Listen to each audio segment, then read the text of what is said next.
السلام عليكم يا شباب. الفيديو ده هيكون الجزء الرابع من سلسلة الديزاين سيستم. هنعمل مع بعض في الجزء ده الدروب داونز، وهتبقى متاخدة من التكست فيلدز اللي احنا عملناها في الجزء التاني. فلو بتتفرج وما شفتش الجزء التاني يا ريت تشوفه، لان هو هيبقى مرتبط بالجزء ده، او احنا بنكمل على التكست فيلدز اللي احنا عملناها، مجرد بنشيل التريلينج ايكون وهنحط السهم بتاع الدروب داون زي احنا شايفين كده مع بعض. دي التكست فيلدز اللي احنا عملناها. كل اللي احنا عملناه بس ان احنا خدنا الفوكس ستيت بتاعتها، بحيث ان هي دي الكليكابل ستيت، يعني اللي هي اول ما بندوس الشكل بتاع التكست فيلد بيبقى بالشكل اللي قدامنا ده. ولكن احنا شلنا التريلينج ايكون اللي احنا كنا عاملينها واستبدلناها بالشيفرون او الارو ده، بحيث ان احنا نعمل دلاله على ان في دروب داون هتنزل وقت السلكشن. اللي احنا هنعمله ان احنا هنعمل المنيو نفسها بتاعت الدروب داون، وهنعمل البروتوتايبنج بتاعها بحيث نشوف الانيميشن هيحصل ازاي او الانتراكشن هيحصل ازاي.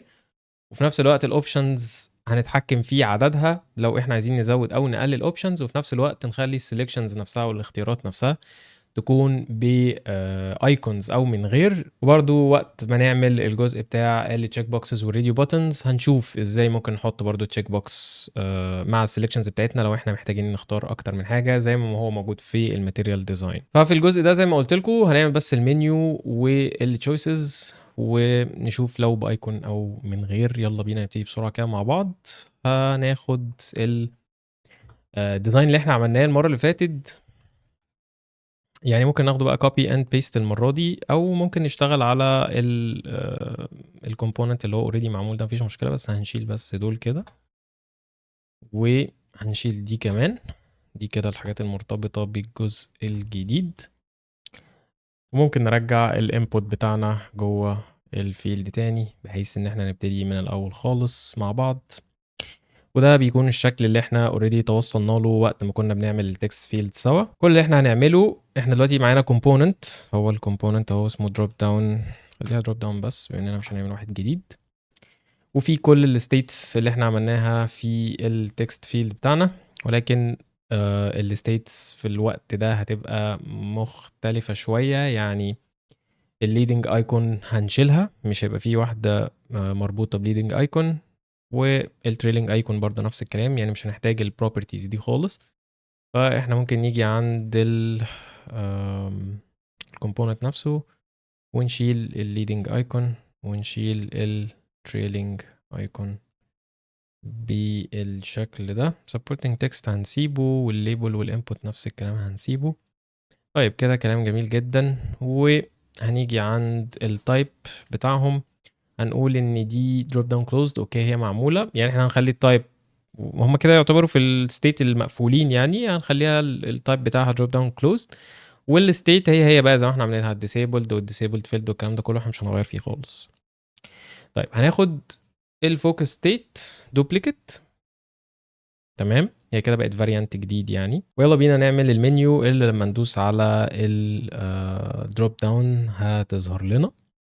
ممكن نعملها عن طريق يعني ممكن مثلا نعمل الاوبشن الاول، مثلا نسمي اول اوبشن خالص يبقى اوبشن 1، بس هنخليها على قد بالظبط كده. اوكي ده ايه؟ ليبل تكست ماشي، ممكن نخليه وليكن مثلا 16 بكسل. اوكي، وبعد كده نحطه جوه اوتو لاي اوت، ونخليه الهايت بتاعه وليكن 52 برضو. والويدث كده كده احنا هنظبطه مفيش مشكلة. نخلي الالاينمنت على الشمال، ونخلي البادنج اللي جوه 12 بكسل. طيب اخد بقى دوبليكيت منه كده، نخلي الفروقات بينهم مثلا وليكن 4. انا كده معايا 1 2. تعالوا نبتدي ب5 مثلا 3 4 5. يبقى ده كده نقعد بقى نسميهم عشان بس نعرف نفرق بينهم شوية. نغير الالوان بقى بتاعتهم، نخليهاش بيور بلاك كده، نخلي التكست الرئيسي بتاعنا. وبعد كده هنحطهم كلهم جوه اوتو لاي اوت، ونخلي في بادنج من جوه عشان الهوفر افكت ما يبقاش على الحدود بالظبط. يعني مش هنخليها زي ما هي موجوده كده في الماتيريال ديزاين اللي هي يعني الهوفر افكت واخد كل العرض بتاع المنيو اللي ظهرت. لا احنا هنخليها ببادنج بسيط جدا اللي هو 4 بكسل. ونخليها برضو فوق وتحت 4 بكسل البادنج اللي جوه الاوتو لاي اوت الرئيسي اللي احنا عملناه، علشان يعني تعالوا نشوف كده لو عملنا لها مثلا جراي بسيط كده واديناها ستروك واديناها وليكن 300. ممكن نخلي دي 8 وممكن نخلي يعني الراديوس بتاع الاوتو لاي اوت الرئيسي 8 اللي هي المنيو نفسها يعني، والاوبشنز نفسهم اللي جواها نخليها 4 في الراديوس. وزي ما احنا شايفين هو ده شكل المنيو بعد ما هنكون خلصنا الاوبشنز بتاعتنا. تعالوا بقى نشوف ده كده عرضه كام. 320. اوكي نخليها 320 بكسل، وعشان طبعا تبقى responsive لازم نعمل لهم كلهم select، وهنعمل في الكونتينر علشان يتحركوا على حسب الويدث بتاع المنيو بتاعتهم. ده كده كلام جميل جدا. طيب نشيل الهوفر ده او الفيل كولر يعني. طيب بالنسبه للمنيو بتاعت التشويسز، لو انا حبيت ان انا اعمل الهوفر افكت لكل التشويسز اللي قدامي دي في نفس الكومبوننت، يعني انا لو عملت ده كومبوننت وحبيت ان انا اعمل له الهوفر افكت وقت ما هوفر على اي تشويس من التشويسز دي، الموضوع هيبقى معاناه كبيره جدا جدا جدا وهياخد وقت طويل علشان نعرف نربط كل تشويس بالتاني، ونربط وقت ما يبقى فيه تشويس هافرد الباقي كله ما يبقاش، وهكذا. هيبقى الفاريانس كتير قوي، الموضوع هيبقى هاسل كبيره جدا. احنا ممكن نعمل حركه حلوه قوي، احنا ممكن ناخد تشويس واحد مثلا نخرجه بره كده، يعني ندوس الت كده ونخرجه بره، وبعد كده نعمله كومبوننت ونعمل له فاريانت، وابتدي اشتغل بقى على الكومبوننت ده بكل تفاصيله بقى، بكل البروبرتيز اللي انا عايز اديها له. اول حاجه مثلا انا هديله تكست بروبرتي، اسميه تكست، ده التكست بتاع التشويس نفسه يعني، واديله الهوفر افكت، وليكن مثلا هوفر افكت انا هحتاج ان هو يكون اي لون من الالوان الجراي اللي عندي، وليكن مثلا 200. هحتاج ان انا احط ايكون برضو، ممكن اخد اي ايكون من الايكون سيت بتاعتنا اللي احنا حاطينها، وليكن مثلا العين دي، ونحطها جوه هنا، نخليها على الشمال كده، نتأكد بس ان المسافة مظبوطة، هي 10 خليها 12. يبقى انا كده تمام قوي بالنسبة لي. اقدر طبعا ان انا اتحكم في ظهور الايكون او لا، من خلال ان انا ممكن اعمل لهم هما الاتنين select واديهم boolean property، واقول مثلا show icon مثلا. وبرضو ممكن ان انا زي ما عملنا كده في الفيديو اللي فات اعمل create instance swap property، بحيث ان انا اقدر اغير البروبرتي من بره، او التشينج ايكون او الكرييت بروبرتي. لو عملت سيلكت الكومبوننت الرئيسي زي ما شايفين كده قدامنا، تكست بروبرتي بتاعتها، والشو ايكون بحيث ان احنا نقدر نخفيها او نظهرها، وتشينج ايكون بحيث ان احنا نقدر نغير الايكونز اللي في التشويسز بتاعتنا. فبعد ما عملنا الحركه الحلوه دي كده، ممكن نعمل احنا ممكن نسمي ده تكست اصلا. طبعا زي ما احنا شايفين هو اتغير في الاثنين، وده اللي احنا عايزينه طبعا عشان اول ما نعمل هوفر يبقى كل حاجه زي ما هي. ناخد بقى انستنس من التشويس بتاعنا، مثلا تعالوا نسمي الكومبوننت بتاعنا ده تشويسز مثلا، ولا تشويس بس. اوكي، وبعد كده نمسح بقى كل ده ونكتب كل ده تاني، ولا ممكن نخرجه بره كده عادي، مش لازم نكتبه تاني. وبعد كده نسيرش على تشويس، يظهر لنا كده تمام قوي. احنا كده واحد، احنا قلنا 5، 1 2 3 4 5. طبعا دوس كنترول ودي عشان ادوبليكيت التشويسز بتاعتي، ويلا بقى نسميهم كلهم بدون اي مشكله خالص. فبعد ما احنا خلصنا المنيو بتاعتنا وظبطنا كل حاجه وظبطنا التشويسز برضو بتاعتنا، ممكن بقى بناخد المنيو بتاعتنا كده كوبي، ونيجي نحطها جوه الفوكس ستيت اللي احنا طلعناها من اللي عملناها وقت التكست فيلدز. مجرد بس بندوس بيست جوه الفاريانت بتاع الدروب داونز او بتاع الكومبوننت، هو على طول بيتضاف للجزء الاول من الدروب داون. ممكن بس اشيل السبورتنج تكست، واظبط برضو المسافة بين الفيلد نفسه والمنيو بتاعتنا. ده كلام جميل جدا. طيب وعلشان نتحكم في عدد الاوبشنز اللي جوه المنيو بتاعتنا، احنا ممكن نعمل لكل واحدة بوليان بروبرتي باسمها، يعني دي هتبقى اوبشن 1 مثلا، وهكذا بقى لحد ما نوصل لاخر واحد خالص. وطبعا عادي جدا ان احنا مع الوقت نزود التشويسز بتاعتنا، وكل واحدة نحط لها بوليان بروبرتي. هي طبعا بروجريسيف وبتبقى على حسب ما احنا عايزين جوه البروجكت بتاعنا. اوكي كده احنا حطينا بوليان بروبرتي لكل واحدة باسمها زي ما احنا شايفين كده بيظهر تحت اهو. فممكن نجيب دي كده شوية، وهنسمي طبعا عشان الكونفليكت اللي مضايقنا طول الوقت ده نخلي التايب بتاعها دروب داون بس opened، وبالتالي هيشيل الكونفليكت اللي موجود عندي. زي ما احنا شايفين كده كل ما بنسلكت الفيلدز بتاعتنا ما بيبقاش فيه اي مشكلة خالص ولا اي كونفليكت من فيجما. طيب تعالوا نجرب بقى بعد ما خلصنا كده نشوف هنinteract ازاي مع الدروب داون اللي احنا عملناها. اول حاجه خالص هنسميها دروب داون، تمام. يعني نيجي بقى عند الاسيتس نكتب دروب داون وناخد الفيلد بتاعنا نخليه في النص كده عشان نعرف نشوف. تمام جدا جدا. طبعا هو دلوقتي مفيش اي انتراكشنز احنا عملناها، فتعالوا نبتدي. طيب احنا اول حاجه بنبتدي بيها الديفولت ستيت، تمام. بندوس شيفت، احنا بنبقى على الديزاين فيو كده، بندوس شيفت اي عشان ننقل للبروتوتايبنج على طول يعني من الكيبورد. هنسحب كده السهم ده للهوفر ونقول ان دي كده وايل هوفرنج علشان اول ما اجي هنا بالماوس تبقى تتحول للستيت بتاعه الهوفر، واول ما هدوس على الهوفر يبتدي يفتح لي المنيو اللي احنا عملناها، وطبعا هيبقى فيها الفيلد بتاعها هيبقى بالفوكس ستيت علشان هي مفتوحه احنا بنتراكت معاها دلوقتي، والتشويسز بتاعتنا زي ما احنا عملناها بالظبط. فتعالوا نشوف مع بعض كده ايه اللي هيحصل بعد ما عملنا الانتر اكشنز بتاعتنا. اول ما هاجي بالماوس على الفيلد بتاعي هلاقي الهوفر ستيت اتعملت، واول ما هدوس على الفيلد بتاعي الاقي المنيو بتاعتي ظهرت، الدروب داون منيو. في عندنا حاجتين دلوقتي غلط حصلوا. اول حاجه ان الفيلد نط لفوق، وده هقول لكم ليه دلوقتي.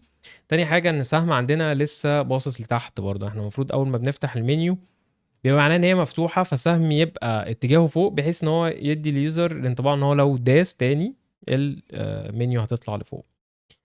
فاللي انا محتاج اعمله دلوقتي ان انا احل المشكلتين دول.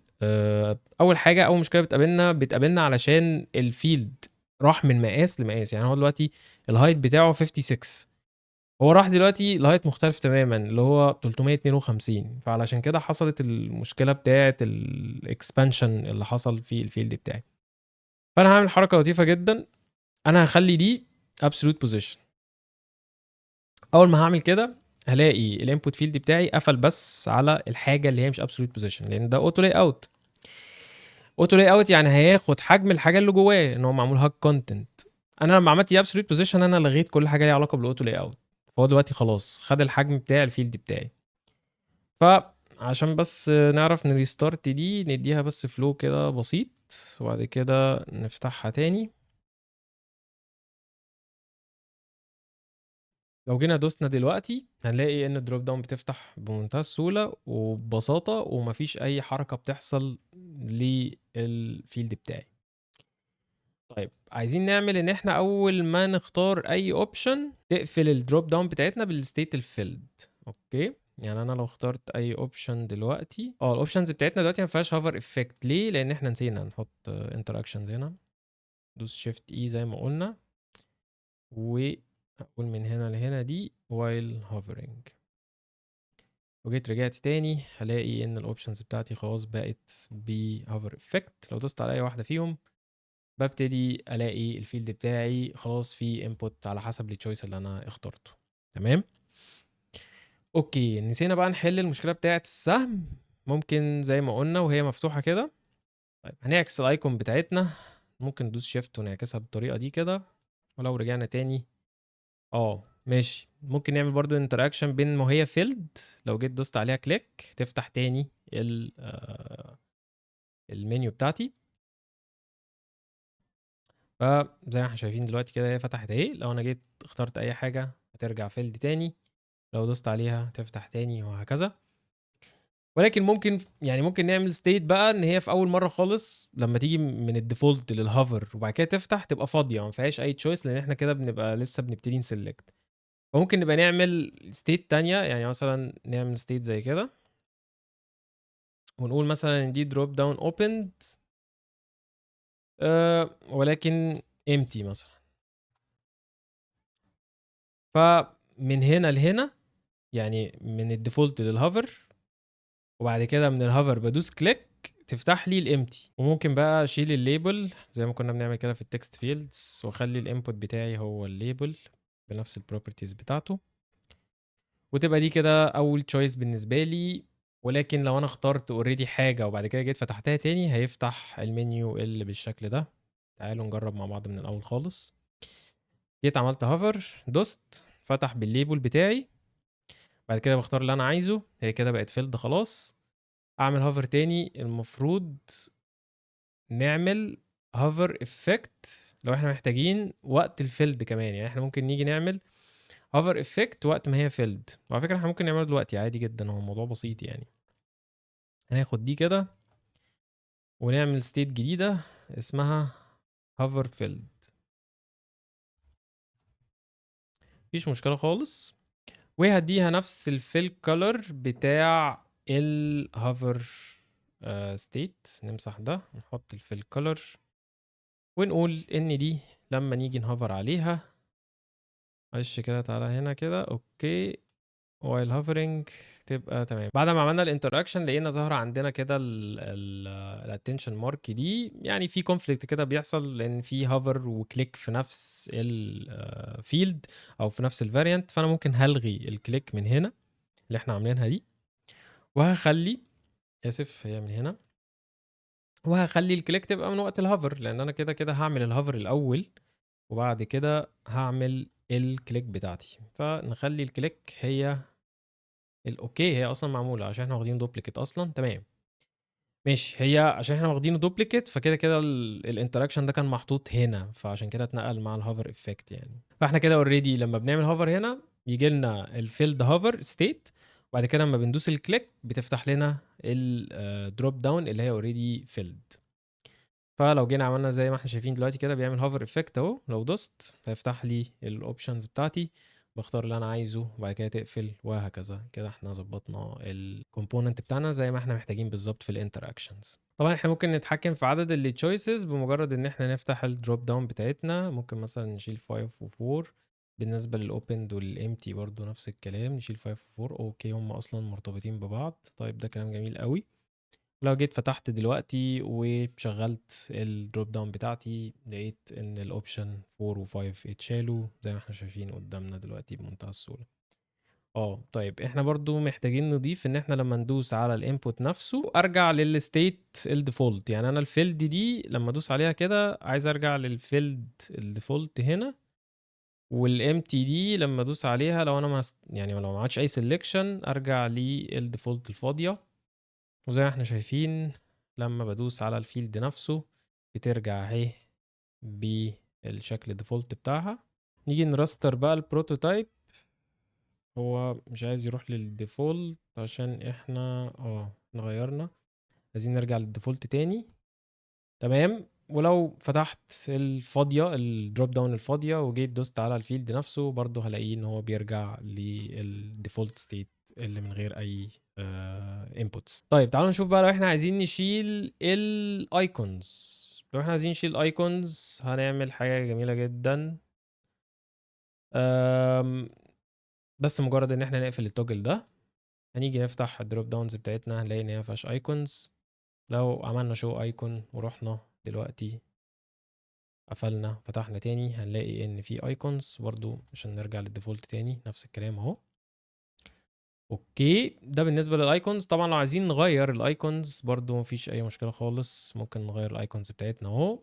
لو فتحت هلاقي ان الايكون بتاعتي اتغيرت ومفيش اي مشكله خالص معايا. وبكده نكون خلصنا الدروب داونز. وزي ما قلت لكم ان شاء الله لما نيجي نعمل التشيك بوكسز والراديو بوتنز هبقى اوريكم ازاي نضيف التشيك بوكسز بالانتراكشنز بتاعتها للتشويسز بتاعتنا. كالعاده لو عندكم اي اسئله او اي مقترحات، لو عندكم اي مشكله بخصوص الشرح اللي موجود بالذات في السلسله بتاعه الديزاين سيستم لان هي مهمه جدا، يا ريت تسيبوها لي تحت في الكومنتس بحيث ان احنا نحاول ان شاء الله نتخطاها في الفيديوهات اللي جايه. احنا خلاص يعني قربنا نخلص ان شاء الله. ولو عجبكم الفيديو ما تنسوش ان انتوا تعملوا لايك وشير. لو مش مشتركين في القناه وحابين تعرفوا اكتر عن مجال اليو اي واليو اكس او تتابعوا سلسله الديزاين سيستم ممكن تعملوا اشتراك في القناه. اتمنى تكونوا استفدتوا من الفيديو وان شاء الله اشوفكم في فيديو جديد، والسلام عليكم.